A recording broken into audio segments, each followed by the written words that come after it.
Good afternoon, and it is actually 12 noon, and we'd like to welcome you to the Flint Community Webinar on Coronavirus.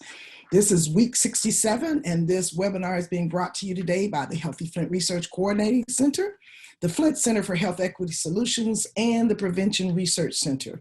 We are certainly delighted that you've joined us because our goal today is to give you credible information that you can use as you talk around with others in the community, and perhaps you are one of the social workers or community health workers that are looking for continuing education units. I'm thankful to be your moderator today, Yvonne Lewis, the co-director of the Community Core of the Health Flint Research Coordinating Center. For 67 weeks now, we have come to you with this webinar with an array of partners over the 67 weeks, from our county health department to community organizations, representatives from our city of Flint.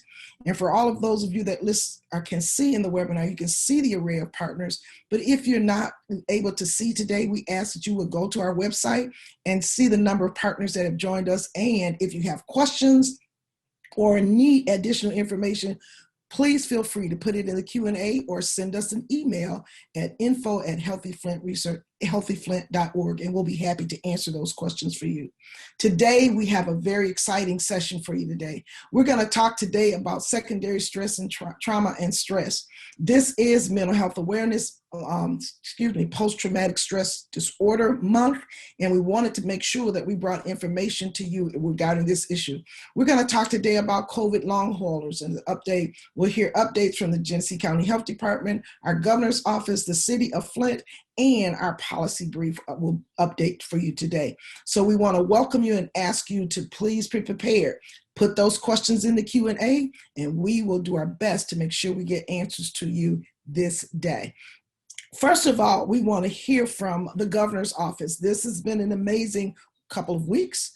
We've had a lot of transition over the last few weeks. So Gary Jones is here, who is the liaison for Flint Community Affairs with the governor's office. And so Gary, please give us your update. All right, thank you, Yvonne.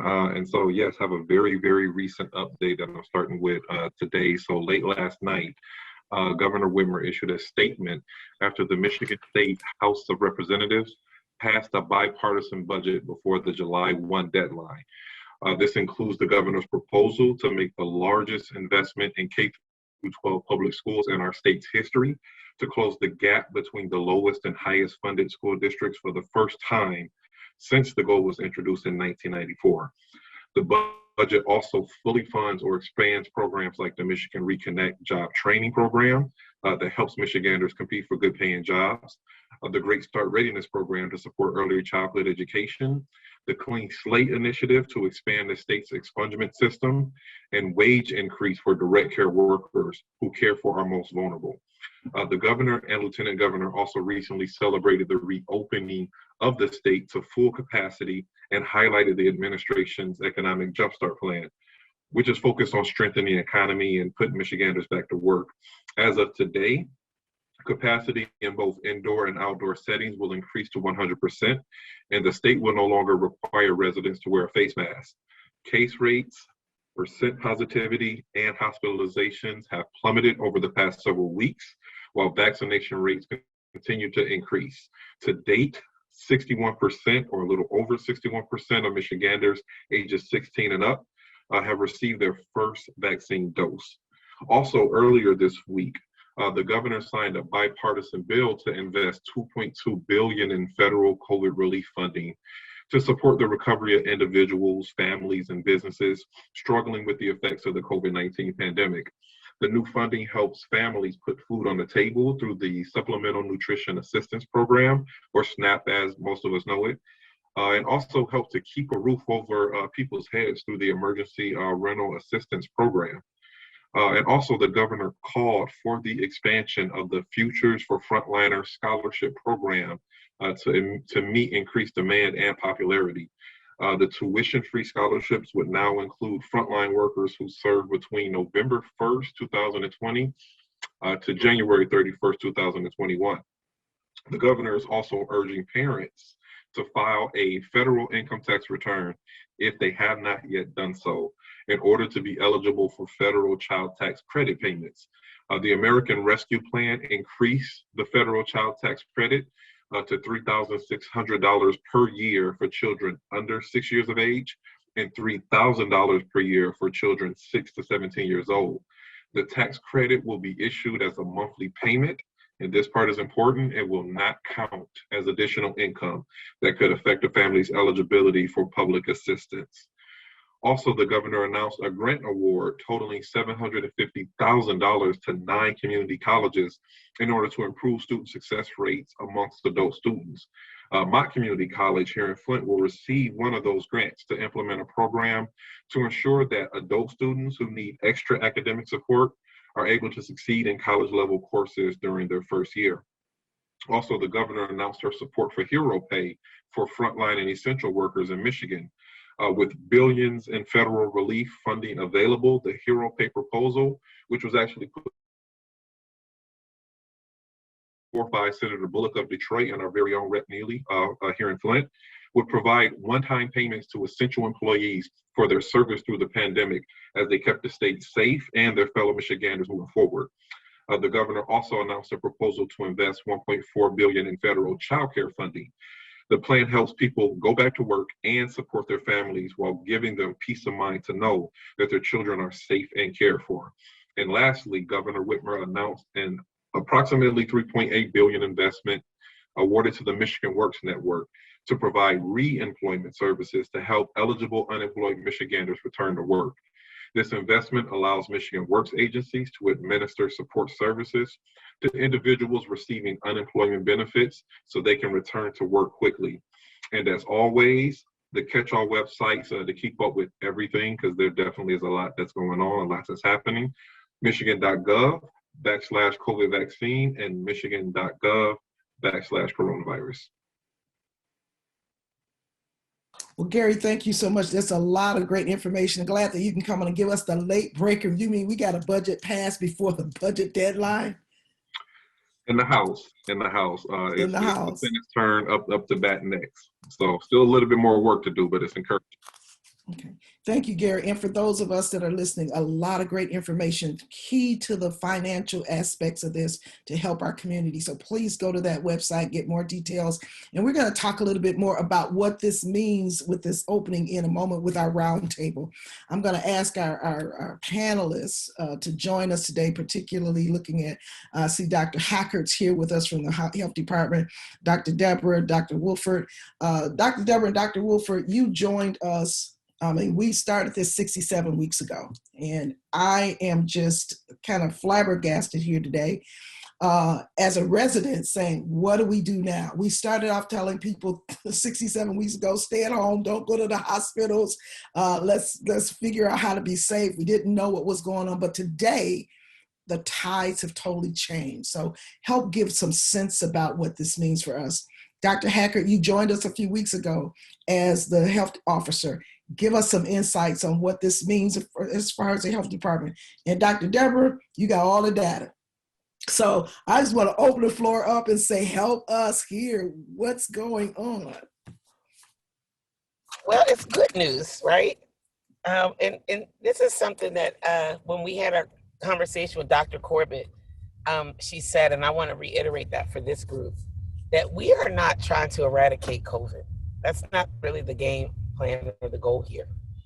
What we're really trying to do is get spread down and mitigate the impact of COVID. COVID is now endemic. SARS-CoV-2, the virus that causes COVID-19, is now endemic in the human population. And it's something that we're going to have to figure out what it looks like to live with. So Dr. Deborah, I just need to help us understand. We went from pandemic, now you telling us endemic. What do you mean? Endemic, yes. You know, I've been joking. I love that now everybody knows what an epidemiologist is, and that I study epidemics and not the skin. You know, I can't tell you how many people I would say I'm an epidemiologist. They'd ask me for skin cream. So an epidemic is when you get disease in excess of what you would normally expect. Pandemic is when you have disease in excess in multiple places across the world. Pan, you know, global. It's a global epidemic. Endemic is how much disease you sort of normally expect in a community or in a population. So flu is endemic, right? There's a certain amount of flu that we expect every year. We're going to be figuring out what that looks like for COVID. The good news is, and I remind people of this, we were able initially to flatten the curve in the absence of a vaccine. We did that with prevention. The vaccine comes in with all of those other layers of protection, with good public health and good prevention, and then sort of tips the scales and allows us to more quickly, bring the rates down in community. The important thing here, though, is we've got to keep these case rates down. It really, anything could tip the scales and cause us to resurge, right? So we've heard a lot about this Delta variant. The Delta variant seems to spread more easily, and it looks like it causes more harm to people. Over time, we'll understand the impact of the currently available vaccines on these variants. And if people didn't know this, they are doing clinical trials testing on the third now generation of COVID vaccines. I found that out from Dr. Corbett as well. And so we're going to have to learn how to live with this. And the public health person in me wants to scream, don't take off your mask, stay home. But I just know that that's not reasonable. And that's not going to be the way that we're going to live forever. And so we're having to figure it out. So I think what we've seen around the restrictions being relaxed and things starting to open up is the balance between, we've done a good job at bringing the rates down. We do have, in Genesee County, we have more than 50% of the population is vaccinated. I believe in the state, the number is closer to 60%. And so, it's time to figure out what living with COVID in the community, this now new endemic disease is going to look like for us. But I do still encourage people to honor protocols and practice good prevention. And I think the most important thing that any individual could do is to get vaccinated, encourage their friends, families, and loved ones to get vaccinated. Thank you, Dr. Deborah, with that epi perspective. Dr. Hackert, as a health officer, you see what's happening in the background, so many things, but also there's a question for us. Will Genesee County get to the president's 70% goal? What does that look like for us for vaccinations? Hi, this is Kaylee. Hey, Kaylee. For Dr. Hackert, but I'm on my own computer and my own login, so I'm not sure why I'm showing up as Dr. Hackert. Oh, I'm sorry. Okay, all right. So Kaylee, yeah, please help us with that. Yeah, absolutely. So that's a great question. Unfortunately, we don't know when or if Flint or Genesee County is going to get to 70%. Unfortunately, that's not something that we can predict, but we are, as the health department, and Yvonne showed a beautiful slide of all the partners that we have in Flint and Genesee County. Everybody is working towards getting to that 70% goal. So a lot of the things that we're doing right now are, instead of doing the big events that you saw at places like Flint Northwestern or at Bishop, where you had thousands of people coming through, we're doing a lot more targeted vaccine events, going into communities, into neighborhoods, to try and increase access so people don't have to go very far to get their vaccine, but also to have people on hand, whether they're nurses or health navigators, to help people answer questions about vaccinations, and also to have a conversation with them. Some people only have one question. They want one question answered, and then they either decide to get vaccinated or decide not to get vaccinated. Some people have very complex medical histories with different worries, or maybe they have some worries based on things that they've experienced systemically in the healthcare system that they want to talk through a nurse with. And sometimes that's not a 2-minute conversation. That's a 10, 15, 20-minute conversation. But by being out in the communities, in neighborhoods, with people who can have these conversations, people feel more comfortable having those conversations, really, quote unquote, on their turf. So being somewhere where the patients are comfortable rather than necessarily where the providers are comfortable is really the next step that we're trying to take to make sure that people who want vaccinations have access to them, but also people who have questions have access and people to talk to about those questions. So as the health department, we can't say when or if we're going to get to 70%, all we can continue to do is, work with folks, like a lot of folks on this call, to try and make sure that when people have questions, we're there to answer those questions. And when people decide that it's time for them to get a vaccination, that we're there to help them do that and to provide that service to them. Thank you so much, Kaylee, and I appreciate you sharing on behalf of Dr. Hacker. And it's true, we must have partners who are all working together. And this is a lot of questions, Dr. Woodford. I give you the last comment in this roundtable. As a physician, and having started out with us saying, whoa, and now let's go, share your perspective, please. So thank you, Yvonne. I think that the woe in the beginning was we knew so little about this. And now over time, we know a lot more. There's still going to be more to learn, but we all know we have to use the data, we have to use the science to be able to make decisions to keep ourselves, our family, and our community healthy. And so that's what I think we have to do on an ongoing basis. I mean, you hear stories about different things, right? Like you hear about the vaccine, maybe it causes heart problems for children, but then you dig into it and you realize, oh, maybe it did. And maybe it did in 12 cases per million. So now you think to yourself, okay, it's still a reasonable idea and still the best idea to give the kids the vaccine if they're old enough to get it, and watch for signs if in the very remote chance that they might be the 1 per 12 out of a million cases. But we're getting used to getting more information and realizing that we have to use that information, use that science to make the best decisions for ourselves, our family, and our communities. Thank you, Dr. Woodford. And that's really the reason why we do this webinar every week, so we can give as much information as quickly as we can, as updated as we can, so we can make those informed decisions. And so thank you to the roundtable for those insights. And we'll go back now to the health department, because Kaylee, you mentioned that we're out and about in the community. You're trying to make sure that all of the community has access if they want to. And Sherelle has been key in that for these last few weeks. And she's going to give us an update of what's happening from the health department, specifically around vaccine availability and testing. Sherelle. Thank you. Good afternoon, everybody. So Good afternoon. If you aren't aware, as of June 22nd, Michigan did open back up at full capacity, and there are epidemic orders that are no longer in effect. You can visit that website down at the bottom of this slide, www.michigan.gov/coronavirus, to visit those orders that are not in effect at this time. And we all know that the mandate to wear masks while in public places has been removed, but we want to encourage you to still stay safe. Next slide, please. So for those of you who want to keep the no mask rule in place, it's important that we continue to receive our COVID-19 vaccine.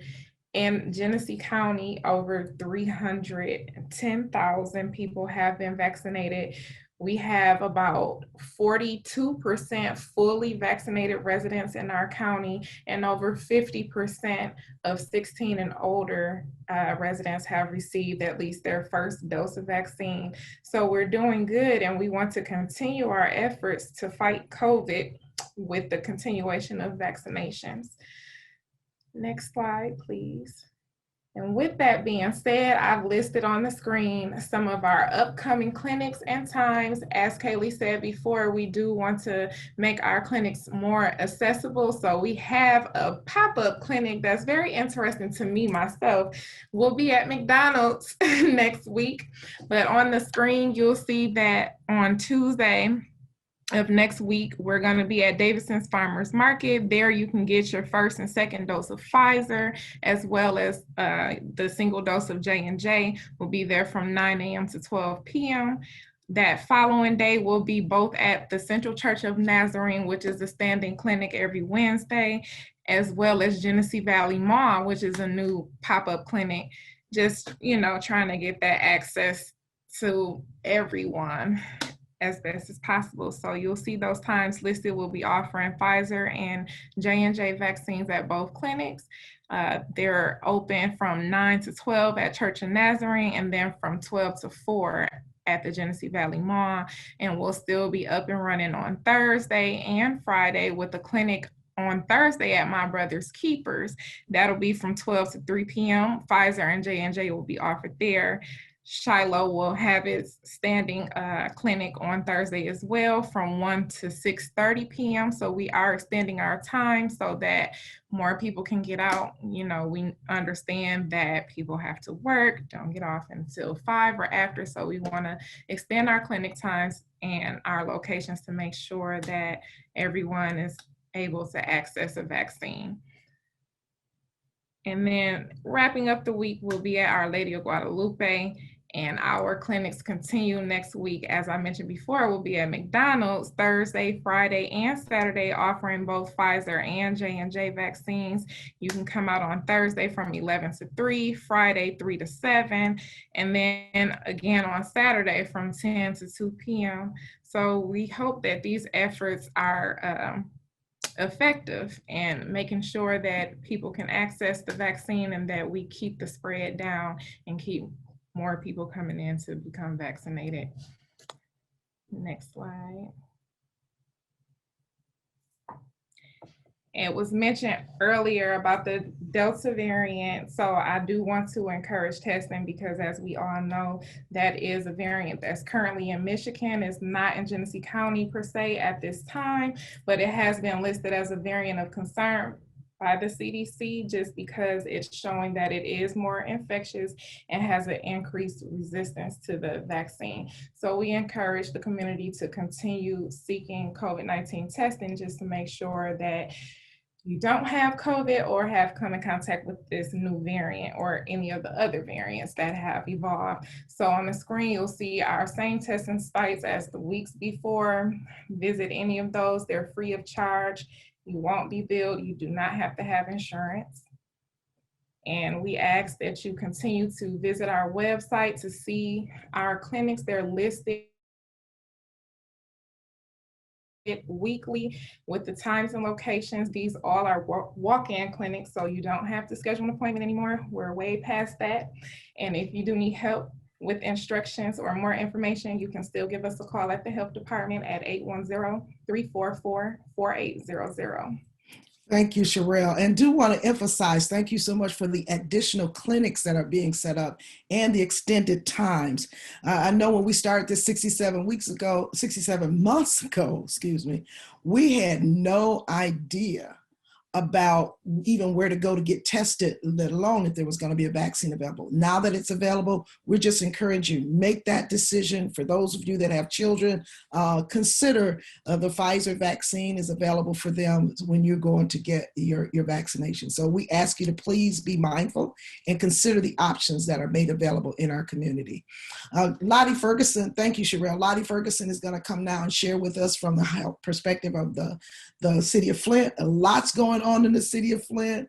Lottie, the Chief Resiliency Officer, we thank you so much for joining us today to give us the update from the city. Thank you so much, Yvonne. The first thing I want to do today is let you all know that we have hired a new manager of public health. Her name is Kiana Towns-Williams. You will certainly be introduced to her later in a number of different manners, either here or via media release. We're excited to have her. She started on Monday. The next thing that I am pleased to announce to you, you're hearing it here first, that City Hall will be reopened to the public beginning Monday, June 28th. It's a phased-in reopening plan. We will have services available from 9 a.m. to 1 p.m. in customer service, in the assessor's office, building and safety, which is in the South Building, the Office of Public Health, and the front desk at City Hall. Now, the walk-up window is still available from 9 a.m. to 5 p.m. daily if you need to take care of any business related to water or the like after City Hall closes at 1 o'clock p.m. But again, it starts Monday, June 28th. City Hall will be once again partially open to the public. But please keep in mind that we are closed on Friday, July 1st for the holiday and on July 5th, I believe.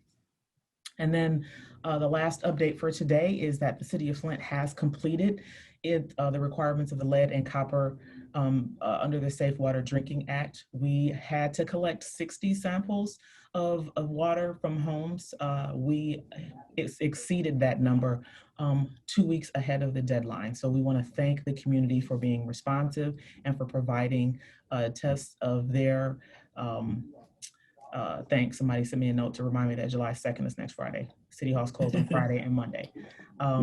But the water sampling has been collected. We exceeded what our required numbers were, and now we are just waiting for other results, and those results will be listed publicly.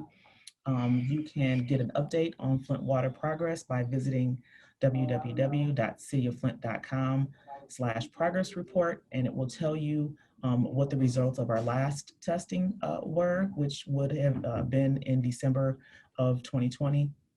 And so now the 6-month monitoring period ends on June 30th, and we've already got our samples in. We'll be right back out testing beginning July 1st. We are offering $25 consumers energy vouchers for those who are able to complete testing. And so if you have folks that need to have their water tested, please, by all means, call 810-410-2020, and we will get a public health navigator out to get your house tested.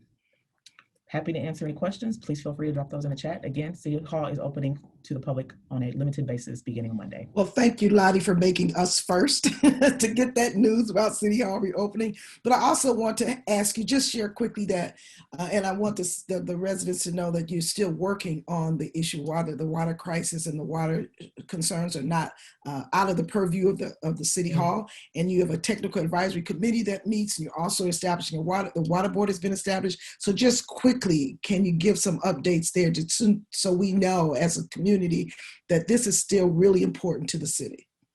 It is. The Technical Advisory Committee meets monthly to talk about issues related to the water, and they've been doing an excellent job of providing information to the administration to make sure that we are dotting all our I's and crossing our T's and helping residents in any way we can. The Water System Advisory Council we have enough members to be an official body, and so we plan to meet before the end of July. That is a public meeting that will give residents information on water, information and education on water. We are, however, still looking for some Flint residents who may be interested in joining. And so again, if you want to call 810-410-2020, if you are interested in being appointed to this body, then we are looking for people who want to work. Thank you so much, Lottie. Appreciate that insight and look forward to meeting our new manager of public health. Thank you so much. Now, we're talking about the water crisis a little bit. City Hall is open now. And of course, you can still get those filters. Yet, we don't want to forget, there are some other conditions or issues that have come to our attention and we've learned about since COVID. 67 months ago. Dr. Woodford is going to give us a little bit more insights, and everybody loves your presentations, Dr. Woodford. So we're excited about what you're going to share with us today about long haulers, and the other term is also long COVID. So what is it that we have learned to date that you can share with us? Oh my goodness.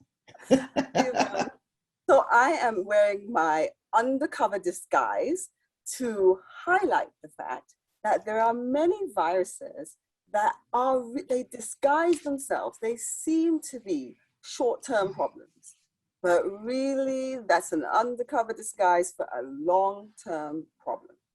And so we act as though viruses just have we get sick right now, we get better and they're going away, but that's really not what happens with a lot of viruses.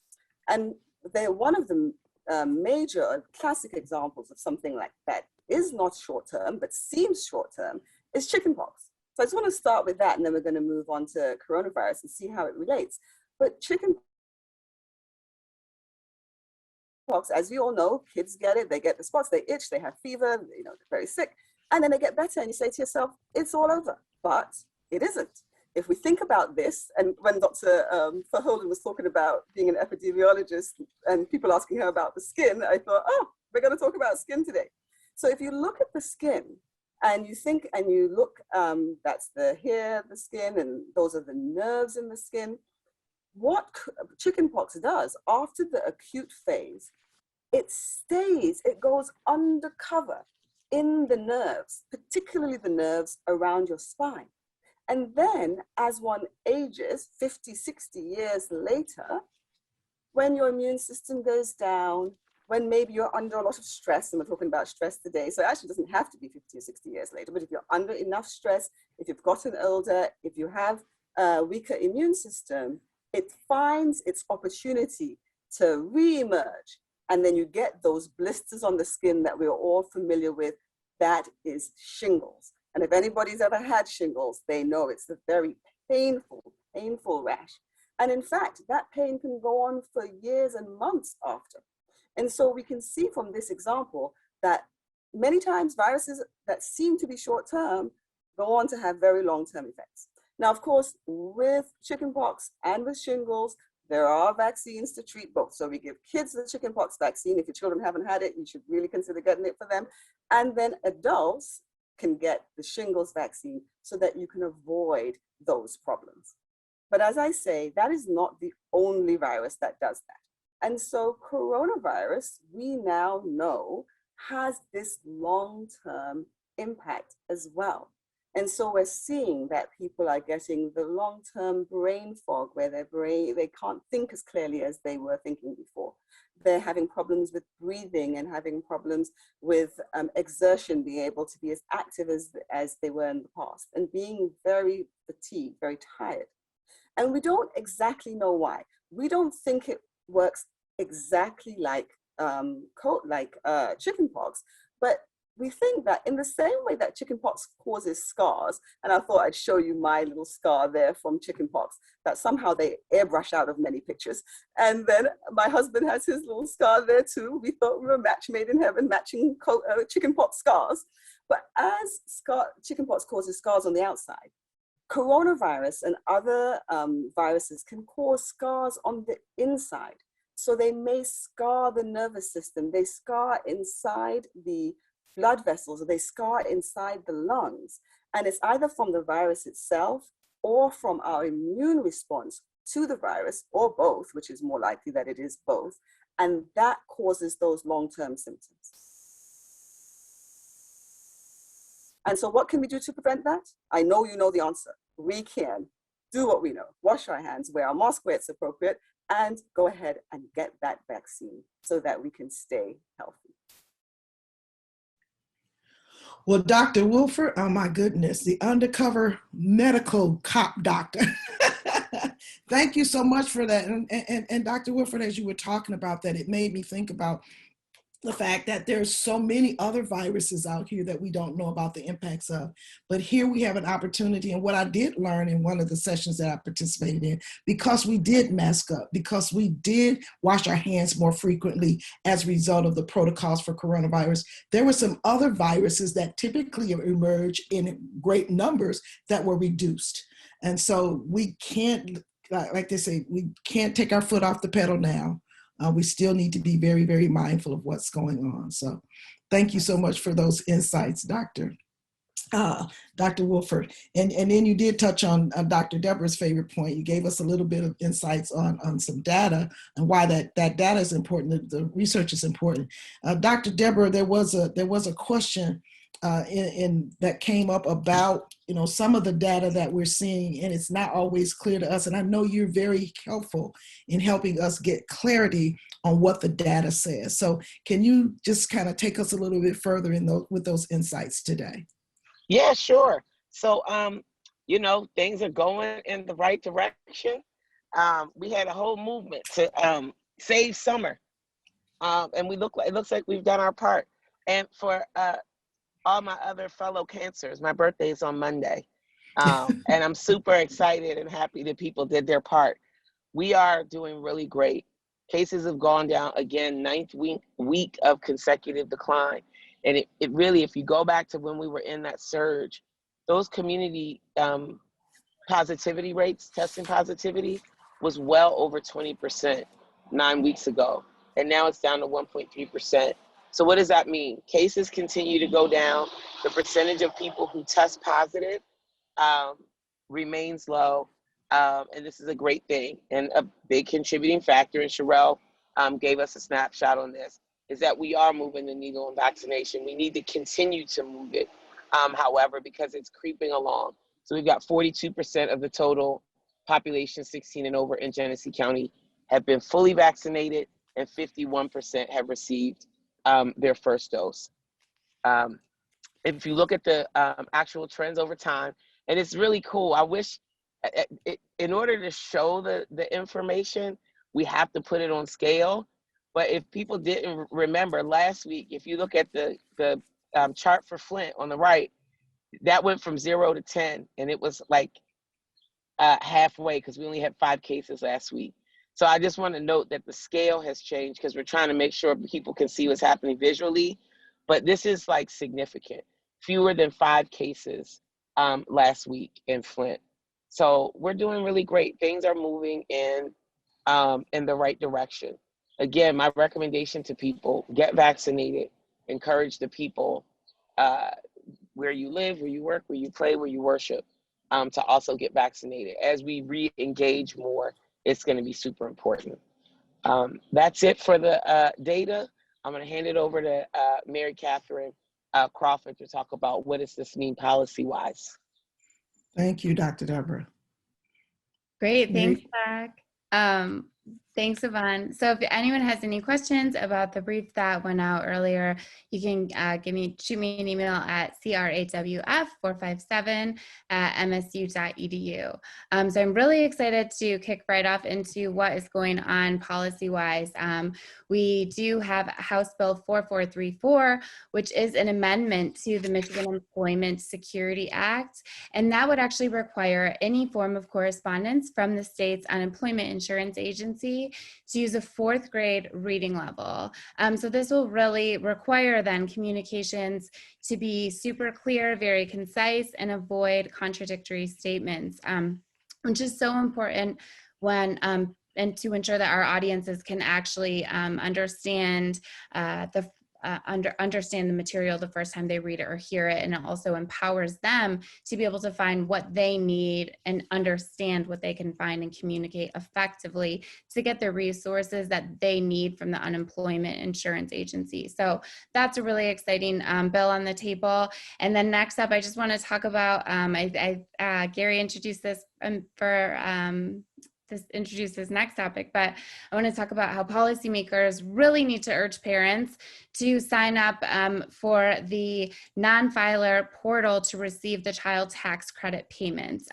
We really need to get parents of Michigan children educated about their eligibility for this newly expanded tax credit.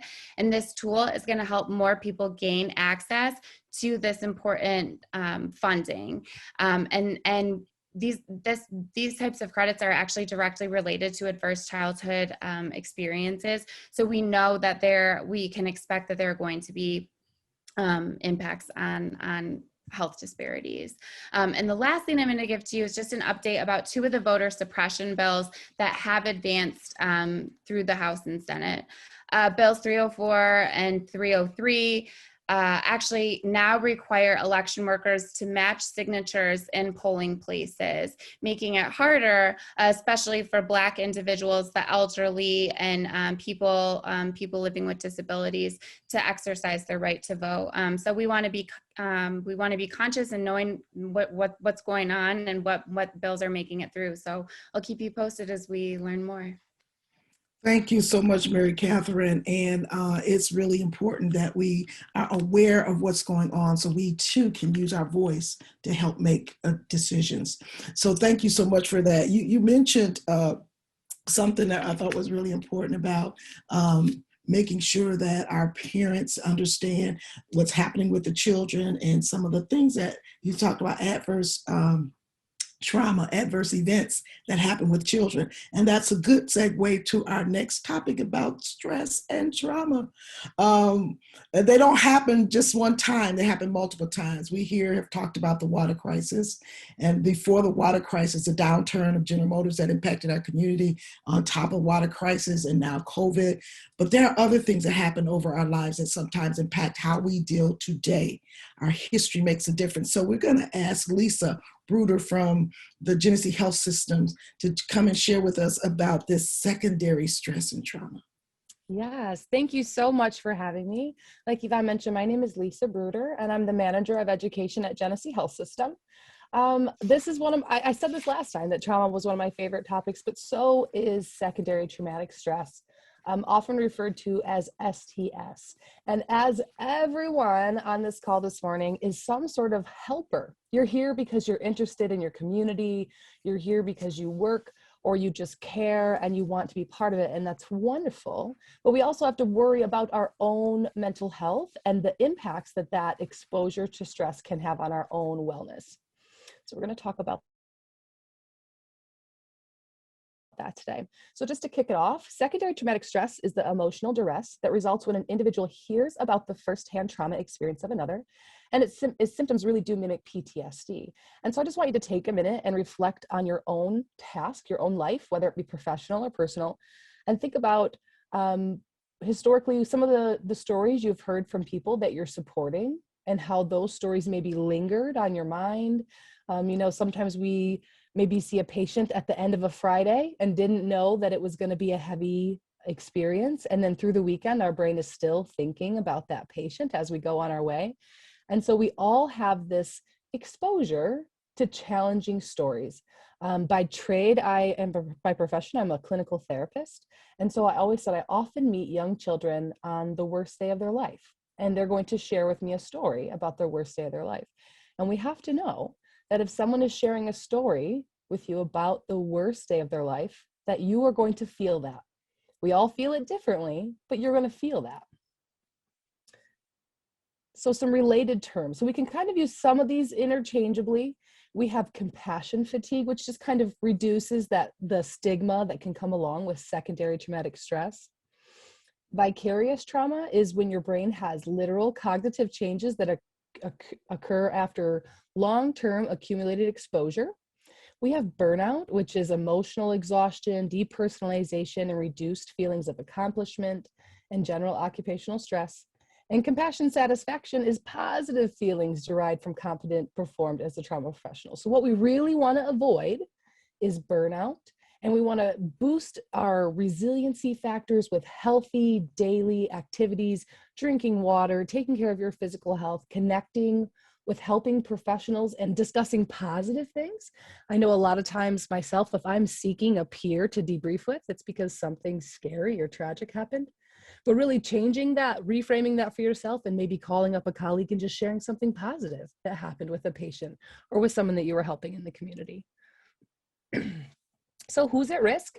Helping professionals, highly empathetic individuals. Like I said, if you're not here today because it's your profession, you are here because you care about humanity and you care about our community, and that would make you an empathetic individual. Of course, prior traumatic experiences, we talked last time I joined you about post-traumatic stress disorder. And so if an individual already has their own trauma history, and then they go out into the world and they're assisting others with their trauma history, that those two things can collide and create some challenges within mental health within ourselves. Frequent exposure, socially or organizationally isolated, inadequate training. So the point of me being here today is to provide training so that when a friend of yours or a colleague or even of yourself begins to have some of the symptomology we're going to talk about, that you can say, hey, maybe it's time for a break. Let's make sure we take care of our brain through this process as well.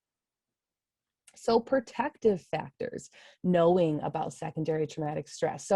So much more than the small presentation that I'm going to do today. I hope that once you learn about these terms, you're able to go out and research them and think critically about some of the impact you've already had in your life. So you can kind of predict, this is going to be a time that I really need to take care of myself. Looking at our Flint community in general, it's been layers of trauma. So it would be impossible to live in the city of Flint and to work in the city of Flint and not have been impacted. So we need to think about our own experiences critically as well. Longer duration of professional experience. You know, we know that the average employment term for someone who's working in child protective services in Genesee County MDHHS is 6 months. So if you think about the amount of trauma that that individual is experiencing within 6 months, they've accrued so much that they're usually capping out at that mark. So what protective factors, what resiliency, what safety can we include in our daily lives in order to combat that high level of stress? And there's lots of other jobs outside of CPS that have very similar ratings in that duration of employment because there is such a high intense level of trauma exposure. We also like to use evidence-based practices anytime we can feel competent. We've all had those days where we go to work and we're like, I'm just not getting it today. It's just not working out for me. I'm not saying the right things. I'm not doing the right things. But those days where we go and we say, I did good. I helped someone. I followed a plan. Those days build up our own internal resiliency factors and protective factors. And so use things that are clear-cut and evidence-based so that you can feel confident. It's important to have a supportive work environment. And so as our community has gone through various challenges over the last several years, I know with my own employer at Genesee Health System, we have listening circles. Every supervisor is trained to sit down with anyone at any time and process through that trauma. And we also are charged with processing through our own trauma specifically so it never impacts the people we serve. Because as a professional, I'm obligated to manage my own wellness because otherwise it's unethical and it'll run over into the work that I do and we can't have that. And then of course, daily self-care for mental wellness. And you kind of have to decide for yourself what that means for you. I always recommend nothing less than 5 minutes a day of what makes your soul happy. You know, whether that's painting, it could be meditation, it could be reading a book. But use this like a prescription. This isn't if life gets too busy, you don't have time. It's not if the kids need something, you don't have time. This is just like medication. 5 minutes a day, regardless of the day, to manage your own mental wellness. So some reactions we might see and we want to look for within ourselves and through our peers. We'll have emotional reactions, cognitive reactions, behavioral reactions, spiritual, and interpersonal reactions. So we can break those down. Next slide, please. Thank you. So emotional reactions. This one for me, I'll just be honest, this is where it hits home for me. So irritability. I could have a difficult day at work and come home and I don't have anything to be irritable at my family about. But that's where that irritability is going to show. So even my family, my mate is charged with saying, hey, how was your day? Are you doing okay? Let's check in on some of the things that you were exposed to today to really make sure I can support you through this. We kind of have to build our own system of educated support. Having uncontrolled emotions, anxiety or fear, anger, rage, hostility, some detachment and shutting down, and we all manage things differently. So sometimes I might be kind of irritable in his face, and sometimes I might just want to be left alone, and he's going to be aware of all of those things so that he can support me. If you're feeling bored or feeling incompetent, those are all emotional reactions. Some cognitive reactions, diminished concentration. I want you to think about at the very beginning of COVID-19, I know that I heard lots of people talking about this, like this brain fog. All of our routines had changed. There was this huge layer of trauma and unknown. And so it was like this, the days were blurring together. It was hard to remember things. That's a reaction to trauma. And part of it is that your brain is saying like, let's stop thinking about this for a minute. I'm getting quite exhausted. And so we have that diminished concentration as a protective layer for our brain, but it sure makes our jobs hard. And so we have to put in that daily self-wellness in order to fight back on it. Lots of confusion, intrusive traumatic imagery. And anytime we're going to have any of that intrusive traumatic imagery, we're talking about that thought popping into your head when you don't want it to, when you're not near a smell or a sight or a place of a trigger, but it's still intrusively coming to your mind. That's going to be a cue to slow down and practice whatever wellness you need to. And of course, reach out to professional help if need to. Experiencing self-doubt, preoccupation with others' traumas, again, that's a good way to divert your own feelings, is to be hyper-focused on other people's issues. And so if you are a working professional and you find yourself coping with your own stress by doing more work and helping more people, for one, I commend you, but for two, I want you to pause and think about if that is serving your wellness, or if it would be better for you to take a moment and focus on yourself, process through the difficult things and make a plan instead of kind of covering it up and burying it.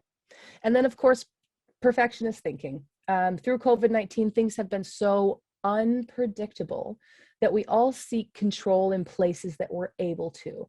And so work is a really great place to really aim for perfectionist thinking, because we want things to be perfect because I can control it. But being able to back up a little bit and say, I don't need to be perfect, I just need to do my job well. Some behavioral reactions: impatience with others, sleep disturbances, having nightmares about the trauma, and also just nightmares in general. They don't necessarily have to connect to a theme, just kind of keeps your brain hypervigilant through the night. An increased startle response, feeling hypervigilant, use of negative coping skills,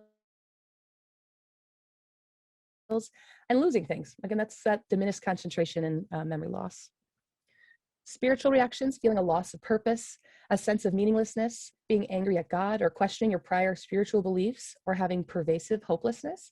If yourself or you're connecting with someone who once used to rely on their faith as support and is struggling, it's a good time to say, hey, I've noticed that you're really going through this, and I'm wondering if we could talk about it. It's a big sign.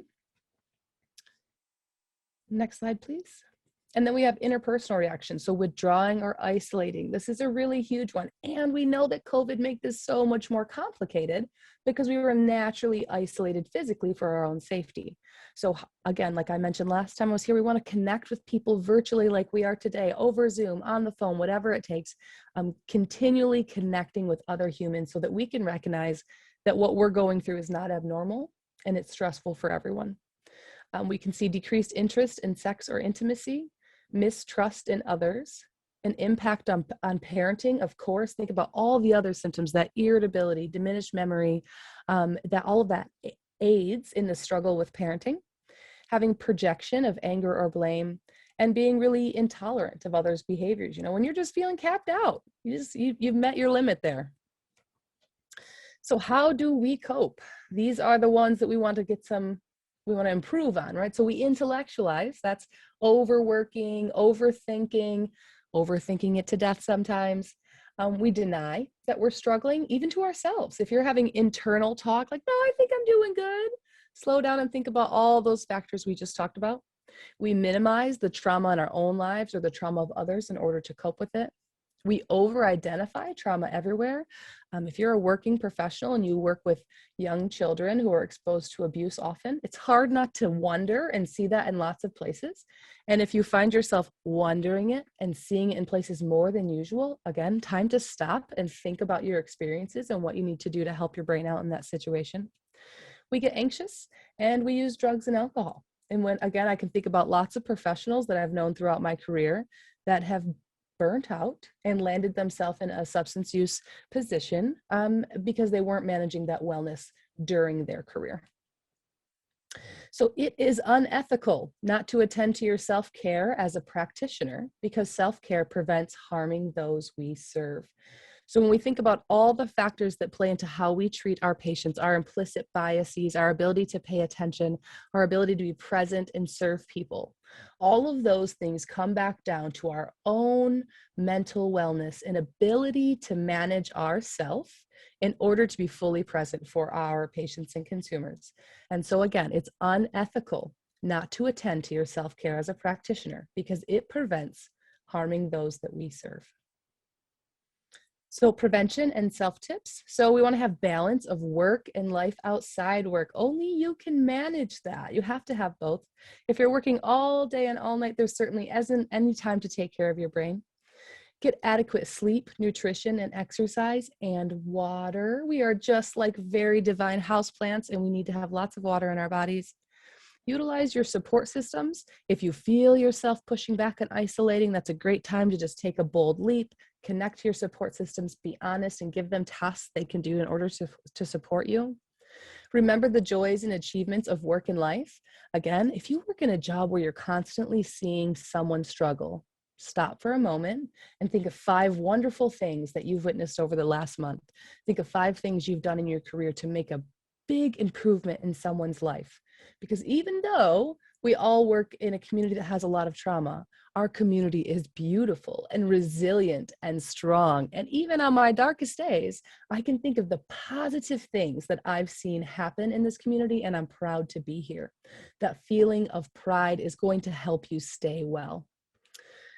Do your own therapy as maintenance. As a therapist, we recommend this to everyone in the world. And then, of course, spend time with non-traumatized people. We all connect with our coworkers really wonderfully because they get us. They understand where we've been and what we witness. But it's also important to spend time with people who aren't constantly talking about trauma. Sometimes we just talk about the weather or baking cookies, and that's okay too. Okay, so questions. There is some links at the bottom. I highly recommend, if you've never seen the TED Talk by Dr. Nadine Burke-Harris on the ACEs study, please, please, please look it up. It's beautiful. And there's a really great one about secondary traumatic stress. That bottom one, it's called Beyond the Cliff by Laura van der New-Lipsky. Again, an amazing, amazing TED Talks. I recommend both of those. My contact number and my email's on there if you guys should have any further questions as well. So thank you so much, Lisa. Just a couple quick questions. Sure. Is there a general number or that people should call to if they need some assistance from Genesee Health System? Absolutely. Thanks for asking. So our main number is 810-257-3740. That phone number is the entryway to anything you could possibly need. If you need a resource, call us. If you need an emergent face-to-face chat virtually with someone, we got you there. If you want our crisis line, we got you. If you want an intake for services, we got you. Just call that number, that 257-3740, and the care coordinator answering the phone will just talk to you about how we can support you and get you to the right place. Well, Lisa, you certainly helped us. I like that we got you. So it just call me, we got you. Yeah, There was something you mentioned though. You said, think about 5 things. Yeah. So as you were talking, I was thinking, I've lost some things in the last couple of weeks that I really shouldn't have lost. And you said, help your brain. So if we could just ask everybody, we got about 30 seconds. Can you think of 5, and maybe you can lead us quickly through an exercise, thinking of 5 things. Yep, absolutely. I recommend starting your each day with something positive because our thoughts impact our feelings, impact our behavior. So if I wake up and I think, oh my gosh, today's going to be just crazy. It's raining and stormy. I got to stop myself. All right, Lisa, I'm going to think of 5 things. My family is healthy. Tomorrow I get to go to my mother-in-law's retirement party. She's been a teacher for 30 years. I'm going to renovate my house soon.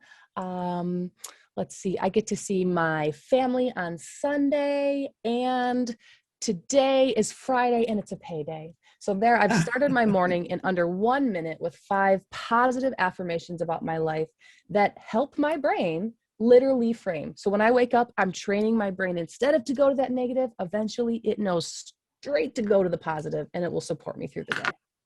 Thank you so much, Lisa. We appreciate that presentation. Yeah, and for those of you that are listening, particularly our community health workers and our social workers, she mentioned to us about helping our brain, and you're helpers. So we want to be sure that you utilize this opportunity to get your continuing education units or your social work credits. Please go in and make sure you click your occupation and get those social work credits. Our community has faced a lot in these last few weeks, these last few months, and particularly in the last year. Our community is responding now to the reopening of our state. But we want to encourage you, when you go into the various organizations, pay attention to their protocols. There still are some very important protocols, particularly in our hospitals and healthcare organizations, that we must continue to follow in order to keep everybody safe. So we thank you today for joining us on this community webinar, Coronavirus. We ask you to like us on Facebook. Please subscribe to our YouTube channel, Healthy Flint. This will help us bring information directly to you more quickly. Email us with any questions that you may have at info@hfrcc.org. And you're always welcome and encouraged to call us at 810-835-2130. We thank you for the wonderful comments, for those of you that put comments in today to encourage us and let us know that you're listening and this information is helpful to you. And we'd like to invite you to join us again next week for our 68th community webinar on coronavirus and related information. So again, thank you for joining us today, and we look forward to seeing you next week.